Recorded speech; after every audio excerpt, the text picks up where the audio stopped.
बच्चों, आज से हम अपनी रिवीजन स्टार्ट करने जा रहे हैं और आज के इस फर्स्ट सेशन में हम चैप्टर फर्स्ट से थर्ड तक रिवाइज करेंगे और इन्हीं क्वेश्चन में से आपका टेस्ट होगा।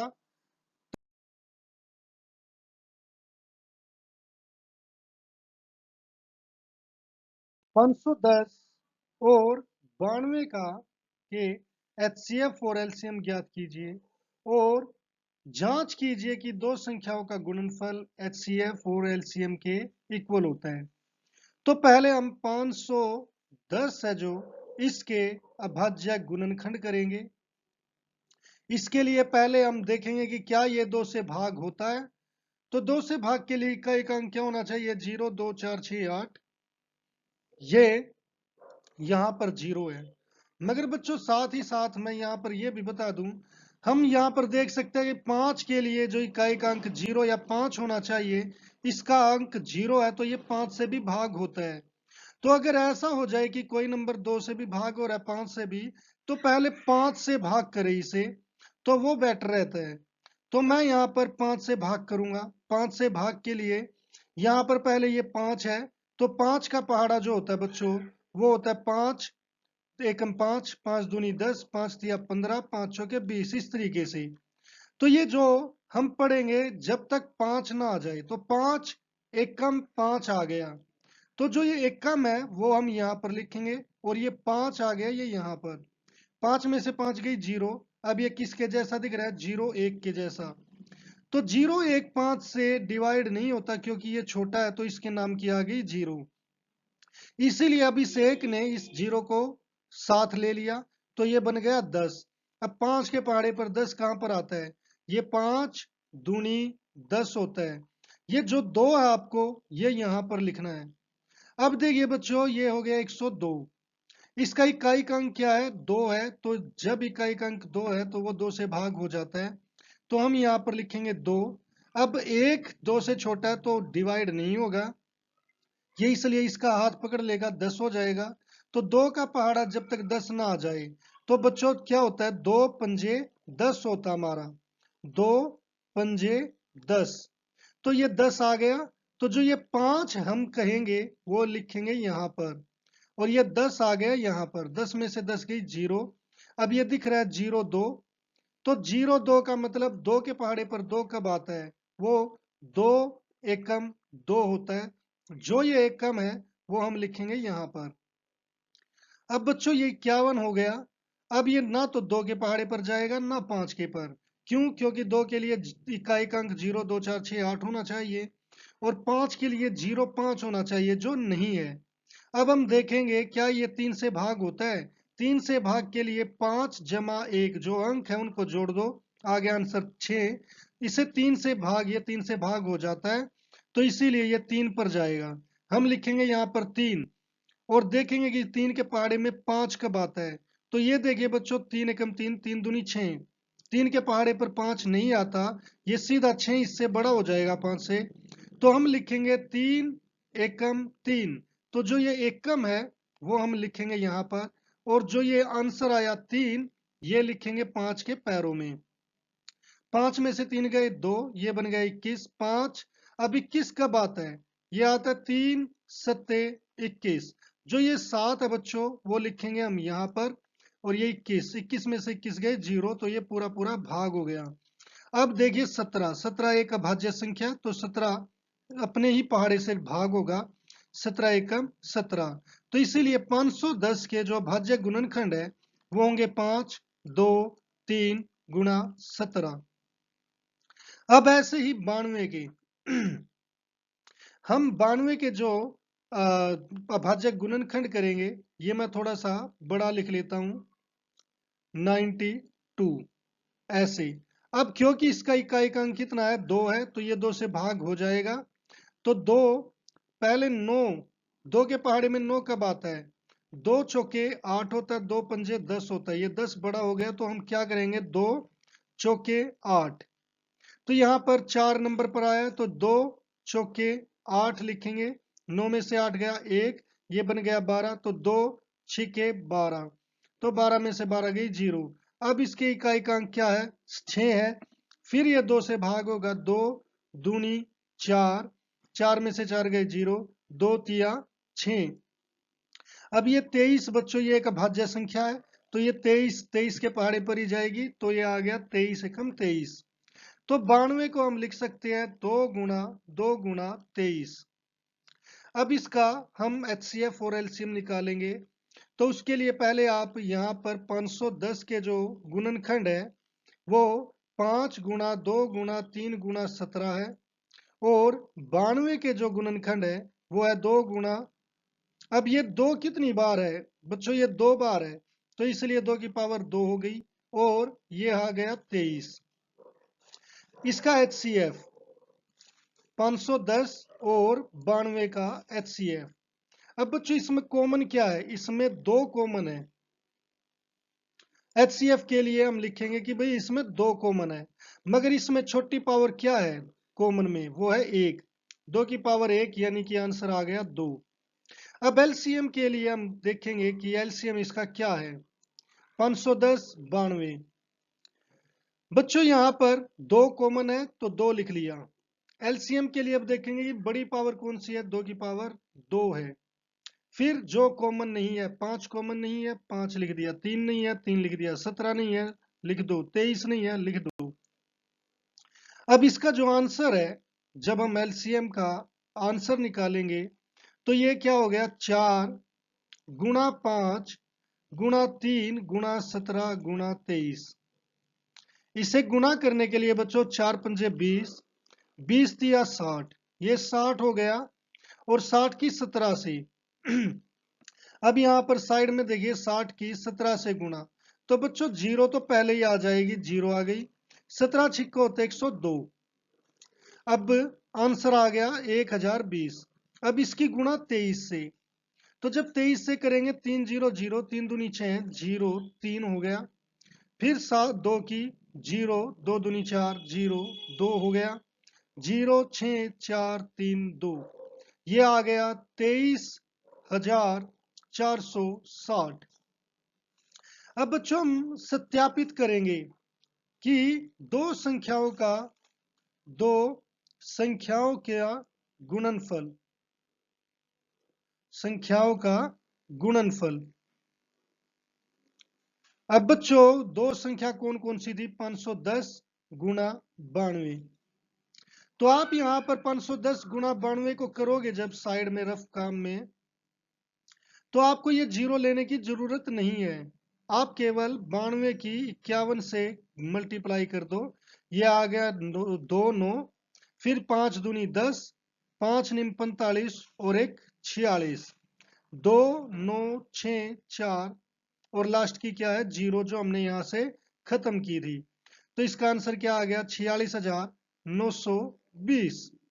अब बच्चों HCF गुणा LCM करेंगे हम, ये कितना HCF हमारा 2, और LCM है 23,460। तो जब इसकी गुणा करेंगे ये आ गया 0, 2 छिके 12, 2 चौके 8 और 1 9, 2 तिया 6, 2 दूनी 4, 46,920। इसलिए हम लिख सकते हैं दो संख्याओं का गुणनफल, दो संख्याओं का गुणनफल किसके इक्वल आ गया, HCF गुणा LCM की, जो हमें प्रूव करना था।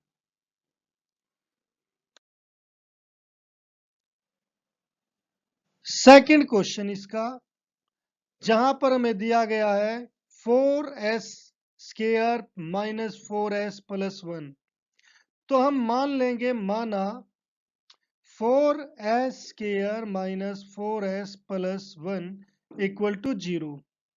अब बच्चों जैसा कि हम कहते हैं कि यहां पर जो ये नंबर होता है ये हमें बताता है कि गुणा कितनी चाहिए, मगर यहां पर गुणा 1 दिख रही है मगर इसके इक्वल नहीं होती, हमें इन दोनों की गुणा देखनी पड़ेगी। 4 एकम 4, यानी कि गुणा करके आना चाहिए 4, फिर ये साइन बताता है कि जमा करके कितना आना चाहिए, जमा करके क्या आना चाहिए, 4 आना चाहिए, वो 4 आएगा, और बड़े नंबर के साथ क्या होगा, माइनस का साइन होगा। तो इसीलिए यहाँ पर कौन कौन से नंबर हुए, 1 चौके 4 होता है बच्चों, 2 दूनी 4 होता है। मगर इनको जोड़ दे तो आंसर 5 होगा और इनको जोड़ दे तो आंसर क्या होगा, 4। तो जो मुझे चाहिए वो है ये नंबर। तो मैं यहाँ पर लिखूंगा 4s² as it is. 4s को कैसे तोड़ देंगे, मुझे किसका, बड़े के साथ क्या साइन चाहिए, माइनस का। मगर यहाँ पर ये दोनों ही 2 है तो दोनों के साथ क्या आएगा, माइनस माइनस। तब दोनों जुड़कर क्या देंगे, -4 आंसर। तो -2s प्लस 1 इक्वल टू 0। अब यहाँ पर बच्चों इसमें हमारा क्या कॉमन आ गया, पहले ये 4 और 2 किस नंबर पर जा रहे हैं, 2 पर जा रहे हैं, 2 कॉमन। फिर ये s और ये s, दोनों s आ गए कॉमन। 2 का की टेबल 4 तक 2 दूनी 4 s, यहाँ पर माइनस, और ये 2s यहाँ पर कॉमन, 2 एकम 2, यहाँ पर ऐसे आ गया। अब बच्चों इस पेयर में यहाँ पर 1 और 2 किस नंबर पर जाते हैं, वो 1 पर जाएंगे, तो 1 s इधर है इधर नहीं है, तो ऐसे कैसे, ये माइनस मैंने कॉमन ले लिया। अब -1 कॉमन लेने का मतलब है कि -1 से 2s प्लस 1, इनको -1 से भाग कर दो, तो ये माइनस से माइनस, तो ये आ गया 2s, ये प्लस माइनस माइनस 1 हो जाएगा, तो 2s माइनस 1 इक्वल टू 0। अब बच्चों ये जो 2s माइनस 1 है, ये भी 2s माइनस 1 है, ये क्या आ गए कॉमन, 2s माइनस 1, और यहाँ पर क्या बच गया 2s, और यहाँ पर क्या बच गया -1 इक्वल टू 0। अब जब ऐसा हो, दो प्रोडक्ट अगर 0 के इक्वल हो, तो चाहे तो 2s माइनस 1 ये पहले वाला इक्वल टू 0 है, या फिर 2s माइनस 1 इक्वल टू 0 है। तो यहाँ पर 2s इक्वल टू 1 है और यहाँ पर 2s इक्वल टू 1 है, या में तो s इक्वल टू 1/2 है, या s इक्वल टू 1/2 है। तो इस तरीके से मेरे पास जो ये पहला शून्यक और दूसरा शून्यक दोनों क्या आ गए बच्चों, 1/2 आ गए। इसीलिए माना पहले को अल्फा मान लेते हैं 1/2 और दूसरे को बीटा मान लेते हैं जो है वो भी 1/2। तो इस तरीके से दोनों हमारे 1/2 आ गए। अब बच्चों हम यहाँ पर अल्फा प्लस बीटा निकालेंगे, जो क्या है 1/2 प्लस 1/2, ये किसके इक्वल होता है 1 के, और अल्फा बीटा फाइंड आउट करेंगे 1/2 इंटू 1/2, तो ये क्या होता है 1/4 के इक्वल। अब हम सत्यता की जांच करेंगे, हम क्या 4s² minus 4s plus a को a² plus bs plus c से के साथ, यहाँ पर से नहीं के साथ तुलना करने पर हम यहाँ पर तुलना करेंगे। अब मैंने यहाँ पर x नहीं लिखा बच्चों, क्यों नहीं लिखा, क्योंकि हमारे यहाँ पर भी s है, तो मैंने यहाँ पर भी s ले लिया। तुलना करने पर बच्चों a के सामने क्या आ रहा है, a के सामने 4 है, तो ये 4 आ गया।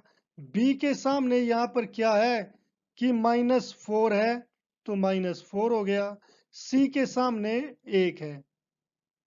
अब हम लिखेंगे -b/a, ये किसके इक्वल होगा, b की वैल्यू -4, a की वैल्यू क्या है 4, तो ये माइनस इंटू माइनस क्या हो गया प्लस 4/4।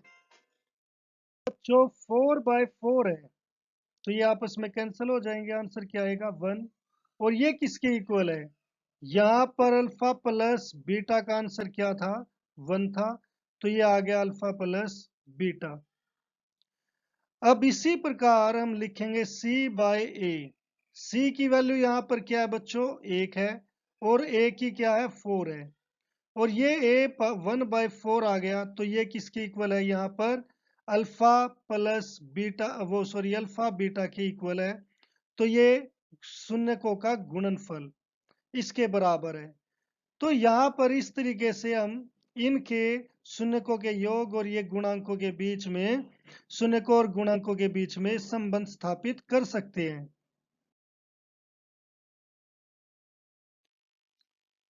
सेकंड का फिफ्थ क्वेश्चन दिया है, क्या दिया बच्चों?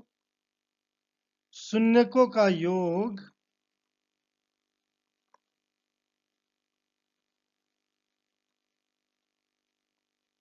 ये s होता है, इसे किसके इक्वल -1/4 की, और शून्यकों का गुणनफल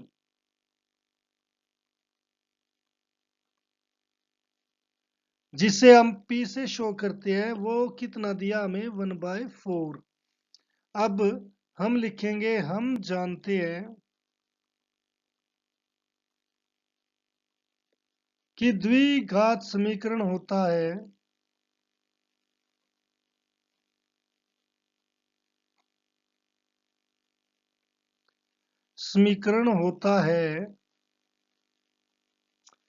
x square minus s x plus p equal to 0। अब यहाँ पर x square as it is minus s कितना -1/4 into x plus 1/4 equal to 0। अब यहाँ पर आप पहले साइन को सोल्व कर लेते हैं, माइनस इंटू माइनस प्लस 1 की एक्स से मल्टीप्लाई एक्स और बाय 4 प्लस 1/4 इक्वल टू 0। अब बच्चों यहाँ पर भी डिनोमिनेटर में 4 है, यहाँ पर भी डिनोमिनेटर में 4 है, तो 4 से मल्टीप्लाई कर दो सभी टर्म्स को, तो ये कैंसल हो जाएंगे ऐसे, और ये हो जाएगी 4x²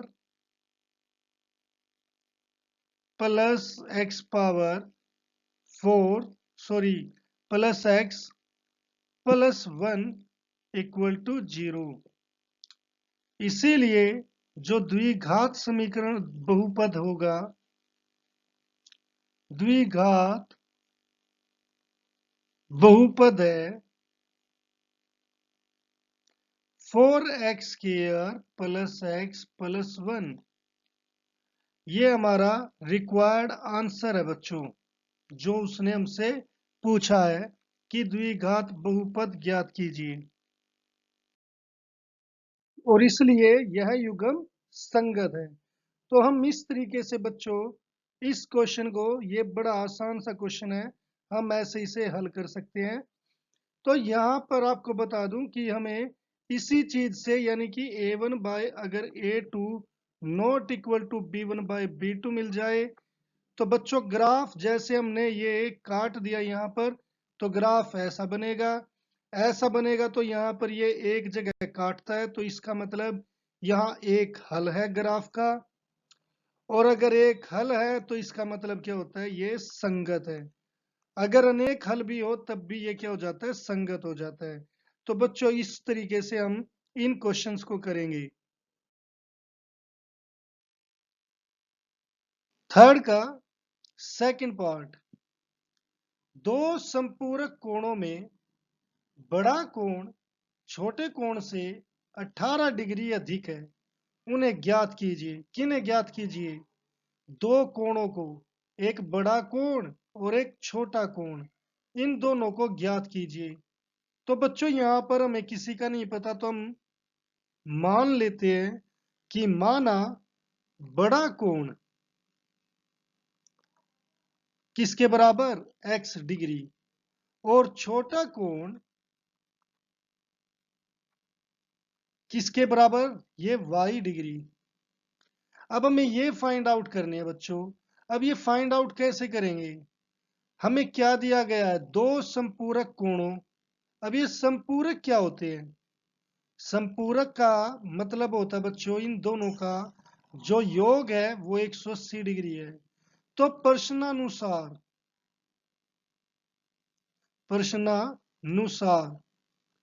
दोनों कोण संपूरक है, तो यहां पर हम लिखेंगे दोनों कोण संपूरक है, इसीलिए x degree plus y degree ये कितने के हो जाएंगे, 180 डिग्री के। ये हो गया समीकरण फर्स्ट। अब प्रश्नानुसार यहां पर इसे 1 मान लो बच्चों, प्रश्नानुसार 2। इसमें क्या कहा, बड़ा कोण छोटे कोण से 18 डिग्री अधिक का मतलब क्या होता है बच्चों, प्लस, और ये हो गया इक्वल। तो ये x डिग्री बराबर y डिग्री प्लस 18 हो गया। इसका मतलब x डिग्री, ये y है जो right hand side left hand side आ जाएगा, minus y degree equal to 18 degree हो जाएगा। तो ये समीकरण हो गया सेकंड।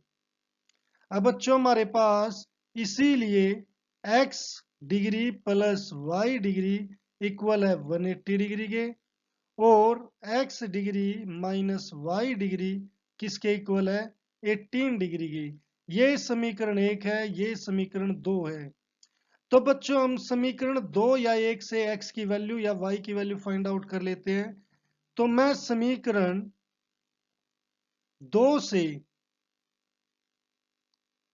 x की वैल्यू बच्चों, जो x degree minus y degree equal to 18 degree है, तो हम x डिग्री निकाल लेते हैं। x यहां पर क्योंकि y माइनस के इधर आकर किसका हो जाएगा, प्लस का हो जाएगा, प्लस y डिग्री। तो ये आ गया बच्चों थर्ड समीकरण। यहां पर हमने क्या निकाल दिया, x की वैल्यू फाइंड आउट कर ली। अब हमें क्या करना है, इस x डिग्री की, यानी कि x का मान समीकरण किस में रखेंगे, 1 या 2 में। यहां पर बच्चों हमने 2 से x की डिग्री निकाल लिया, तो मुझे किस में रखना पड़ेगा, 1 में। तो समीकरण 1 में रखने पर, अब समीकरण 1 लिख लेते हैं, x degree plus y degree equal to 180 degree. अब x का मान कितना बच्चों, यहां पर 18 degree plus y degree plus y degree equal to 180 degree. अब ये कितना हो गया बच्चों, 2y डिग्री, और यहां पर क्या हो गया, 180 डिग्री। जो यहां पर प्लस का है, इधर जाकर किसका, माइनस का हो जाएगा, 18 डिग्री। तो ये हो गया 2y degree equal to 180 minus 18, तो ये आ जाएगा 162 डिग्री। इसीलिए y डिग्री बच्चों किसके इक्वल हो गया, 162 डिग्री बाय 2, यानी कि 81 डिग्री। तो अब बच्चों y का हमने मान निकाल लिया, तो y का मान निकाल लिया। अब y का मान हम किस में रखेंगे, y का मान, ये अब हमारा थर्ड पार्ट स्टार्ट हो गया। y का मान समीकरण 3 में रखने पर, समीकरण 3 में रखने पर, समीकरण 3 क्या है बच्चों, यहां पर है x degree equal to 18 degree plus y degree. तो ये 18 डिग्री प्लस y की वैल्यू कितनी है बच्चों, 81 डिग्री। तो ये हो गया हमारा 99 डिग्री ऐड करने के बाद। इसीलिए x डिग्री किसके इक्वल हो गया बच्चों, 99 डिग्री, और y डिग्री किसके इक्वल हो गया, 81 डिग्री। तो ये हमारा बच्चों आंसर x और y का आंसर आ गया। समीकरण 3x² माइनस 2x प्लस 1/3 बराबर 0 का विविक्त कर ज्ञात कीजिए। फिर मूलों की प्रकृति ज्ञात कीजिए। यदि वे वास्तविक है तो उन्हें ज्ञात कीजिए। अब बच्चों सबसे पहले हमें दिया गया है समीकरण 3x² माइनस 2x प्लस 1/3 बराबर 0। अब हमें यहाँ पर जो ये दी है, ये हमें फ्रैक्शन में दिया है। फ्रैक्शन दूर करने के लिए सभी को 3 से मल्टीप्लाई कर दो, क्योंकि यहाँ पर डिनोमिनेटर में क्या है, 3 है। सभी को 3 से मल्टीप्लाई कर दिया। अब इसकी मल्टीप्लाई इसके साथ, तो ये 9x² हो गया, माइनस 3 की 2 से 6x हो गया, और इस 3 से ये 3 कैंसल, प्लस 1 इक्वल टू 0 हो गया। अब इसकी तुलना ax² plus bx plus c equal to 0 के साथ तुलना करने पर यहां पर a की वैल्यू क्या आ जाएगी बच्चों, जो 9 है ये a की वैल्यू, -6 किसके इक्वल है, b के इक्वल, और c हमारा क्या है बच्चों, यहां पर 1 है। तो इसीलिए अब हम जानते हैं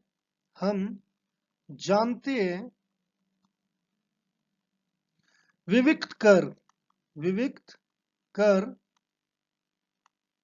जो d के इक्वल है वो क्या है, उसका फार्मूला b² माइनस 4ac। अब b² -6 का होल स्क्वायर हो जाएगा, -4, a क्या हमारा 9 है और c क्या है 1 है। तो ये माइनस का स्क्वायर प्लस होता है, 6 का स्क्वायर 36, माइनस ये हो गया 36 इक्वल टू 0। तो इसीलिए जो d है वो किसके इक्वल आ गया, 0 के। अगर d की वैल्यू 0 आ जाए बच्चों तो हम क्या कहते हैं, मूल वास्तविक है वह बराबर है। अब बच्चों इसके हमें मूल ज्ञात करने हैं, कि मूल ज्ञात करने के लिए अब हम लिखेंगे, अब द्विघात सूत्र द्वारा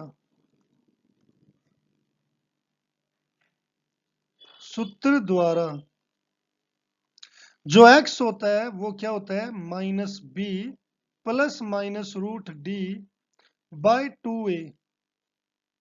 अब यहां पर माइनस पहले है, फिर b की वैल्यू क्या है, -6 है, इसे ब्रैकेट में, प्लस माइनस रूट d की वैल्यू 0 है, बाय 2 a की वैल्यू है 9। अब यहां पर इसीलिए x क्या हो गया बच्चों, माइनस माइनस क्या हो जाएगा, प्लस, तो ये +6 हो गया, प्लस माइनस रूट 0 क्या होगा, 0, और बाय 18 आ जाएगा ये यहां पर।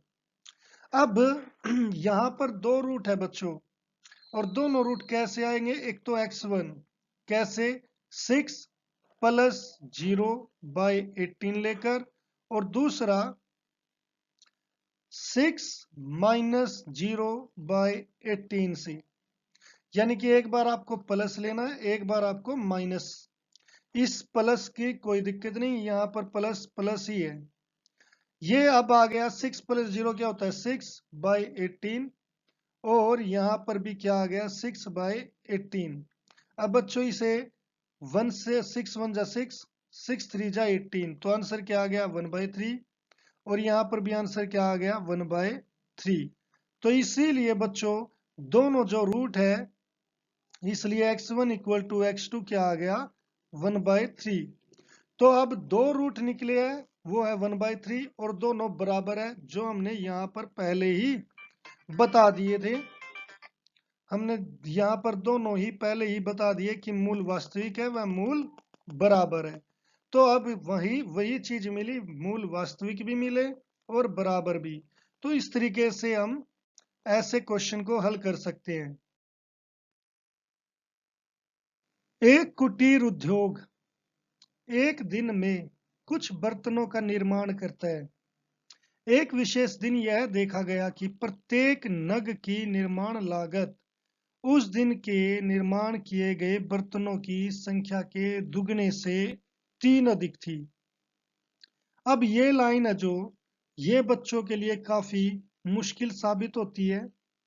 उसने कहा प्रत्येक नग की निर्माण लागत उस दिन के निर्माण किए गए बर्तनों की संख्या के दुगने से 3 अधिक थी।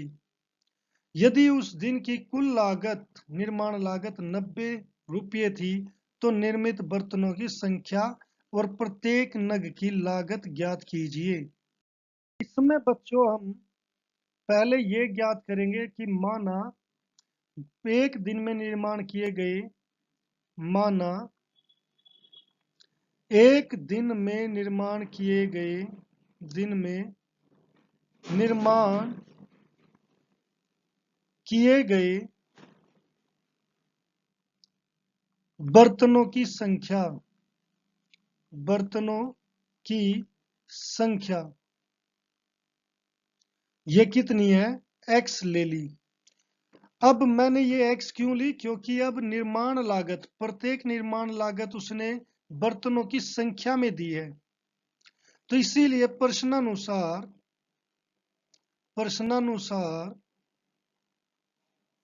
प्रत्येक नग की लागत, प्रत्येक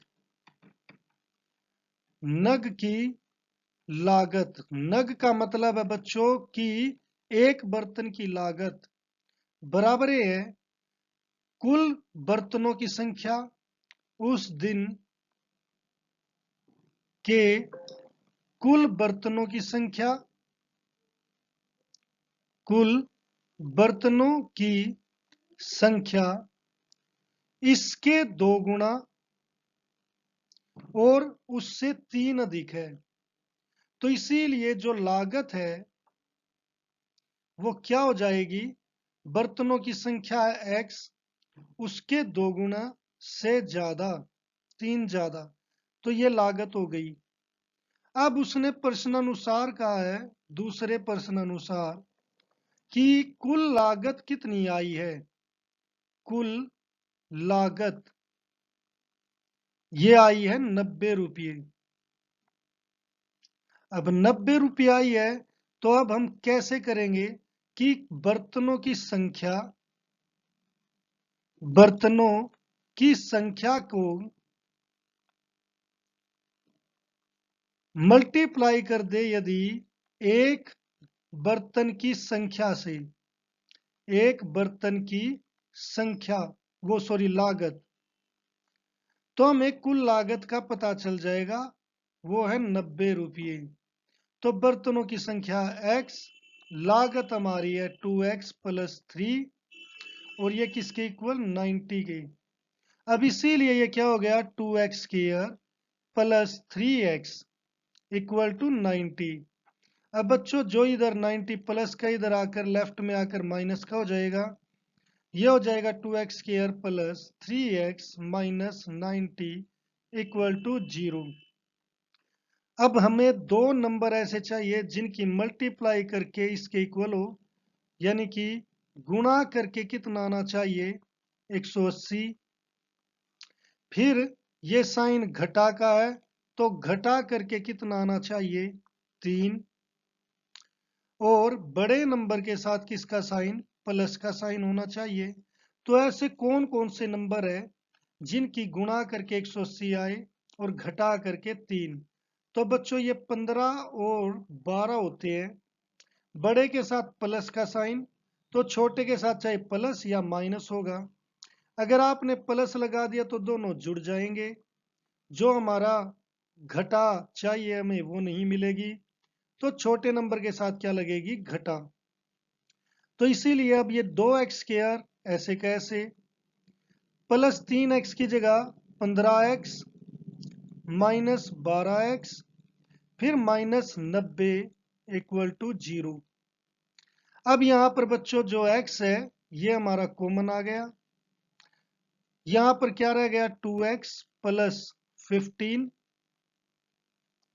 यहां पर हम क्या कॉमन ले सकते हैं बच्चों, ये 12 और 90 किस किस नंबर पर डिवाइड होते हैं, ये 1 पर डिवाइड होते हैं, 2 से डिवाइड होते हैं, 3 से डिवाइड होते हैं, 6 से भी डिवाइड होते हैं। तो इनमें से मुझे सबसे बड़ा जो नंबर है 6 वो लेना पड़ेगा। तो मैं यहाँ पर -6 कॉमन ले लेता हूँ। -6 कॉमन लेने से जो यहाँ पर -12x माइनस 90 है, तो -6 कॉमन लिया तो इन दोनों नंबर को आप -6 से डिवाइड करोगे, तो यहाँ पर -6 हो गया, ये माइनस से माइनस, 6 दूनी 12, तो 2x हो गया।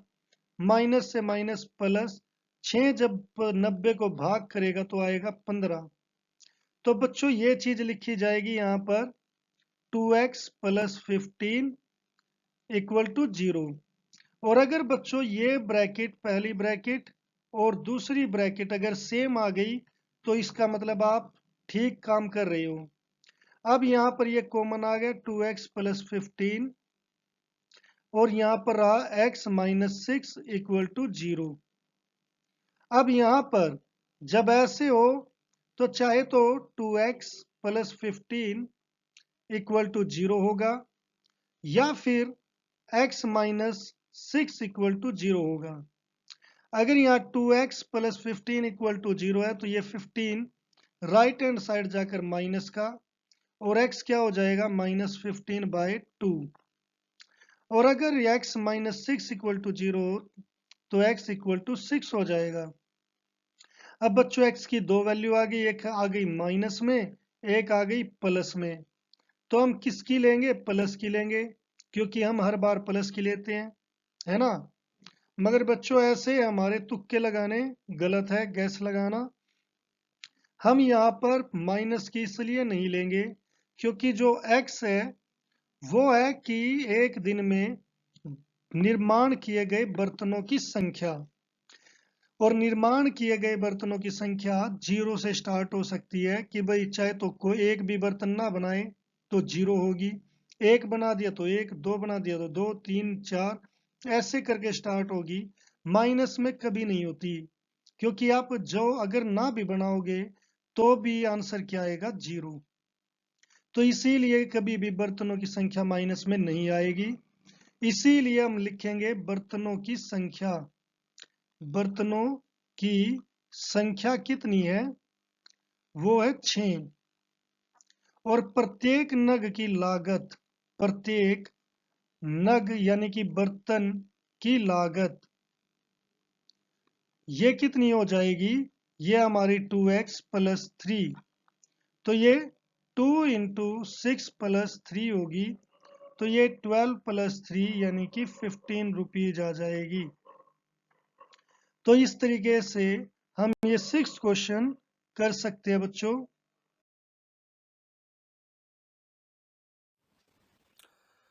उम्मीद है बच्चों ये लेक्चर आपको पसंद आया होगा, और अगर आपको ये लेक्चर पसंद आया है तो इसे लाइक और शेयर जरूर करें, और चैनल को सब्सक्राइब करना ना भूलें। तो मिलते हैं फिर नेक्स्ट लेक्चर में, तब तक के लिए bye, have a nice day.